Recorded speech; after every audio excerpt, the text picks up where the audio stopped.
Hey everybody, this is Dr. Nick with the Springfield Wellness Center. This week we're going to be talking about sciatica or sciatic pain.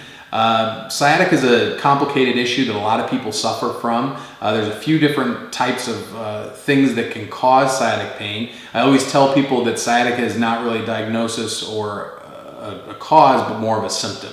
And it's because other things are what are causing the problem, and then the sciatica just happens to be how you feel.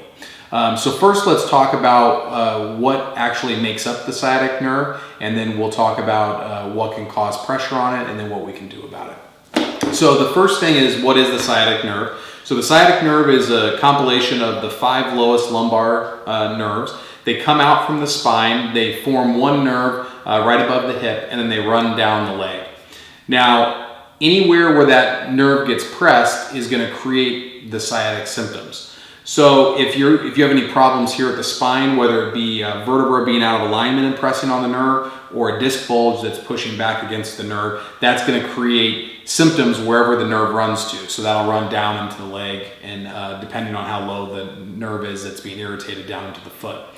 Now there's a couple of other areas. Anywhere else that the sciatic nerve gets irritated, it's going to create those symptoms beyond that point. So another area, probably the biggest area beyond the spine that causes sciatic problems is the piriformis muscle. So the piriformis muscle creates external rotation of the hip, so it takes your hip out like this. And when that becomes shortened, it's a muscle that runs sideways across your buttock. And when that becomes shortened, it gets tight.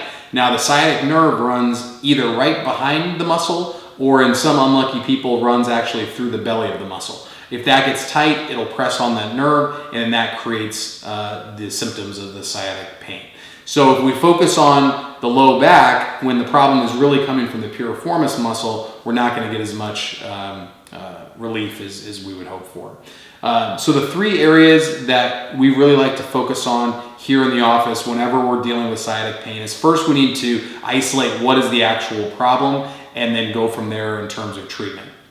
So the first thing that we look at is the spine. We're looking to see if there are any vertebrae that are out of alignment that might be pressing on a nerve that goes into the sciatic nerve. We're also going to look at any disc issues. So if there's any kind of disc bulge or rupture that's pressing on one of these lumbar nerves, that's going to create sciatic pain. And then also, if we don't find anything at the spinal level, we'll be looking at the piriformis muscle and the hips to make sure that those are in alignment.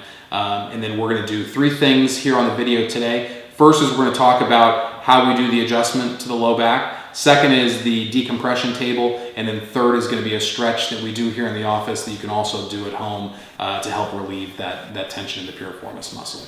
So we're going to head over into the adjusting room and get started. To find out more about the Springfield Wellness Center and all the other services we offer, head over to our Facebook page or check out our YouTube channel.